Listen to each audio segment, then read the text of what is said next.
in what will become the United States, everybody hears about Plymouth Rock, right? There's the Puritans, they show up, all of that.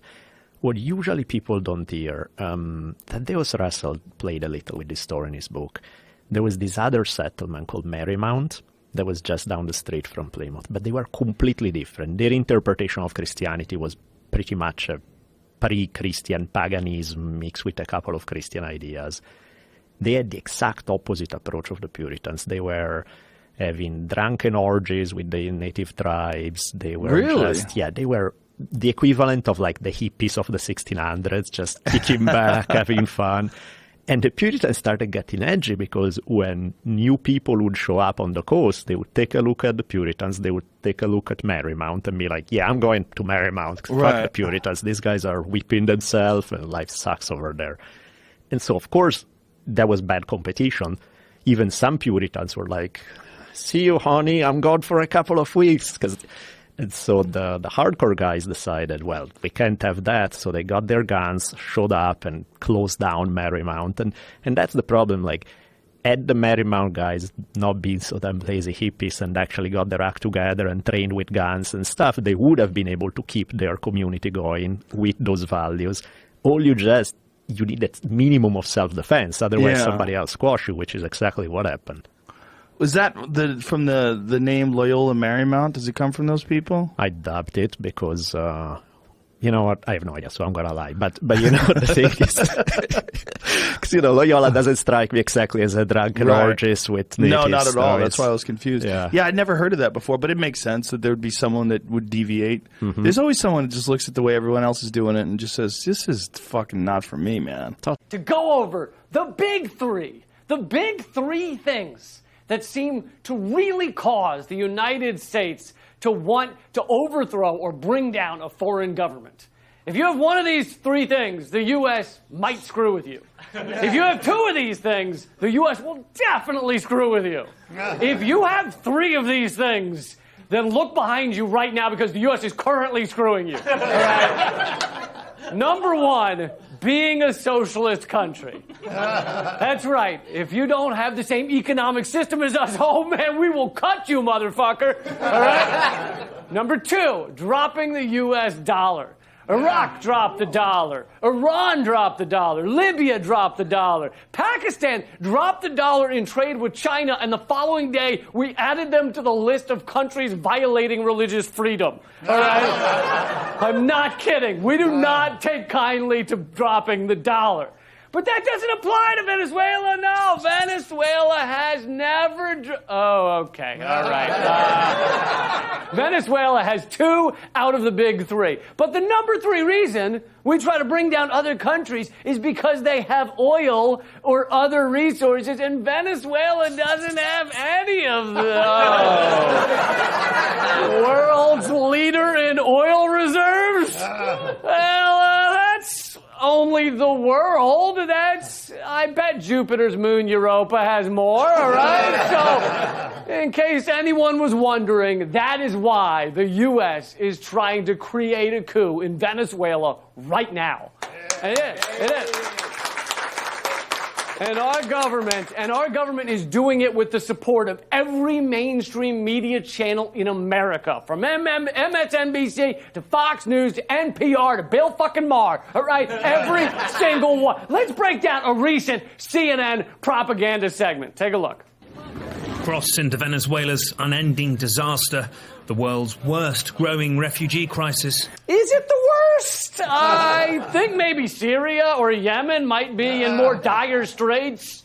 You know, the other awful humanitarian crises we've helped create and foster. Because what happens is, as soon as you set up a domain of production, and you need to because you need things to be produced, then you instantly produce a competition, and the spoils go disproportionately to a tiny percentage of people.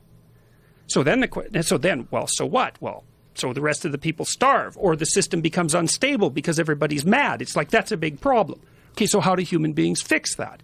Well, the first thing we did was diversify the number of productive games. And so you don't get to be NBA basketball star, but, you know, you can run a podcast. It's a completely different competitive landscape. So we can fractionate the production landscape, and then people who aren't successful in one domain might be successful in others. That's human creativity. We're really good at that. But the problem with that is you still get a positive correlation among the successful people. So because you're so successful, for example, with your podcast and your YouTube videos, your connection network is insanely powerful, right? So you still have this tendency for what's useful and good to be distributed, let's call it inequitably. And it's got the power of a physical law. In fact, there are people, they call themselves econophysicists. No one knows that there's a field, econophysicists, econophysics, and they use the same mathematical equations that represent the propagation of gas molecules into a vacuum to describe the manner in which money distributes itself in an economy. Okay, so Marx pointed to a fundamental issue.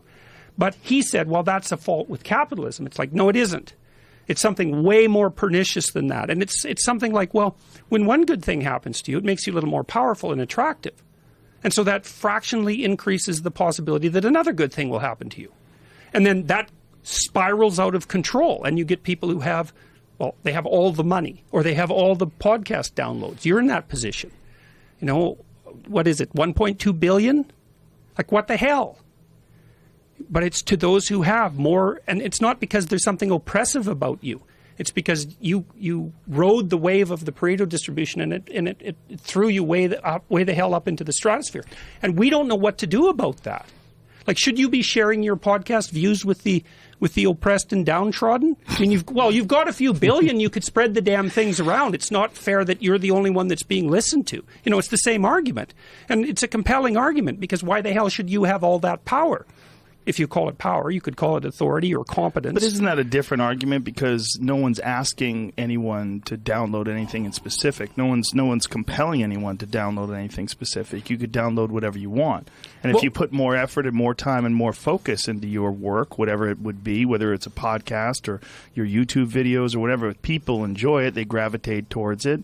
And then over time, it exponentially increases the amount of people that are exposed to it. Well, this is why I think that and this is the other problem with the Marxist perspective is that, and the postmodernists in particular, like they conflate power, competence, and authority unfairly. Now, your point, it's sort of the point of free marketers. You're saying, well, look, all I'm doing is offering a product. I'm not compelling anyone. It's a quality product, or at least as far as the market is concerned, it is. If it turns out that everyone wants that, well, what's wrong with that? And I'm not disagreeing with that argument in the least, but the problem is it doesn't fix the problem. Like the problem with money, let's say. The problem is that if you let a monetary system run, all the money ends up in the hands of a very small number of people. And you're saying this is also with any sort of creative endeavor. Any creative endeavor, man, still doesn't solve. Like one of them is, if you don't have any money, it's really hard to get some. Like once you have some, it's not so hard to get some more. But if you're at zero, Jesus, man, you're in the reverse situation. You're poor, you don't have anything, no one wants to talk to you. You can't get out of it because you're too poor to get out of it. You're penalized by the economic system because you can't even afford to start playing the game. You're stuck at zero. And you can't get out. Really closer to what the essence of socialism was always understood to be. After all, the core of socialism was understood to be workers' control over production. That was the core. That's where you begin with. Then you go on to other things. But the beginning is control by the workers over production. That's where it begins. Then Lenin took power in October 1917 in what's called a revolution, but in my view ought to be called a coup. And things followed that coup, or revolution, if you want to call it that. One of the things that followed it was the immediate moves to destroy the Soviets and the factory councils. Those were some of the first moves of Lenin and Trotsky Trotsky joined at that point, after they took state power. In fact, if you look at what Lenin wrote after that period, or did, you'll find it's a reversion to the earlier position. This sort of left deviation is a deviation. You could ask why. In my view, it was just opportunistic. He knew that in order to gain power, he was going to have to go along with the popular currents that were developing, which were in fact spontaneous and libertarian and socialist, as most popular movements have been, in fact, since the 17th century. And being an astute politician, which he was, he sort of went along with that and talked the line that the people wanted to hear. It's just like when an American politician goes somewhere and his pollsters tell him, say so-and-so, and he says it. It doesn't mean he believes it. And I think Lenin was doing the same thing without polls. In any event, whatever your interpretation is, when he took power, he reverted to the former vanguardism and moved at once to eliminate the organs of workers' control. Now that meant he was moving to destroy socialism, if socialism has as its core workers' control over production. The Soviets and the factory councils were instruments of workers' control. And same, you could say they're defective instruments, and they worked out better and so on, yeah, no doubt. But they were the instruments that had been developed in the course of popular struggle to implement basically workers' control, and those were the first things to go. By early 1918, it's still really before the Civil War set in, Lenin's view was pretty clearly expressed. It was the view that both he and Trotsky took the position that what you need is what Trotsky called a labor army, which is submissive to the control of a single leader. He said modern progress and development and socialism requires that the mass of the population subordinate themselves to a single leader in a disciplined workforce. Well, that has absolutely nothing to do with socialism. In fact, it's the exact opposite of it, and was criticized for that by in a spirit of some solidarity, because the revolutionary forces were still operative. He was criticized for that by people like Rosa Luxemburg and by Pannekoek and Gorter and the other mainstream sort of left Marxists, and I think they were right. It seems to me that, and then it just goes on from there. I mean, Lenin reconstructed the czarist systems of oppression often more efficiently, Cheka, KGB, and other techniques of control and oppression. I think from that point on, there was nothing remotely like socialism in the Soviet Union. I think it was, in fact, in my view, it was a precursor of later forms of totalitarianism. Now, you could. That's what I think happened, and I think that's what you discover if you look at the facts. Now, why is it called socialism? Well, I think that's complicated, and we should look at it. There's the Soviet Union calls it socialism, and after they took control they did take control pretty soon of most of the international socialist movement, because primarily of the prestige of having created something sort of socialism. Incidentally, just a side remark, Lenin remained, despite it all, a sort of an orthodox Marxist in many respects. And as an orthodox Marxist, he didn't believe that it was possible to have socialism in the Soviet Union. This was supposed to be up to his death, or shortly before his death, when he was still writing, speaking lucidly. He kept the view that the Soviet revolution was a holding action. They would just kind of hold things in place until the real revolution took place in Germany, because the revolution, according to Marxist doctrine, was going to take place in the most advanced sector of modern industrial capitalism, for all the reasons that you read about in Marx. That's where the revolution had to take place. Obviously, that wasn't the Soviet Union, so there couldn't be socialism there. It was just some kind of holding action. And that presumably gave some sort of justification for eliminating the socialist institutions. I don't think it's a real justification, but probably that was the internal justification. And again, in taking that view, he was in accord with the mainstream Marxist tradition.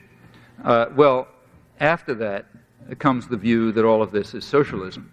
And why should the communist parties take that view? I think the reason is because they wanted to exploit the moral force of socialism, which was quite real. It's kind of hard to remember that today, but at that time it was very real.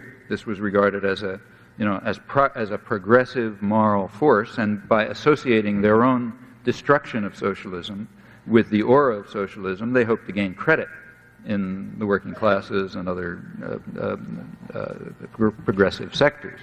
Now, the West also identified that with socialism, and they did it for the opposite reason. They wanted to associate socialism with the brutality of the Russian state that undermined socialism. So what you had is that the two major world propaganda agencies, for their own and quite different reasons, were claiming that this is socialism, that this destruction of socialism is socialism. And it's very hard to break out of the control of the world's two major propaganda agencies when they agree. They agreed for different reasons, but they basically agreed, and that then became doctrine and dogma. Well, I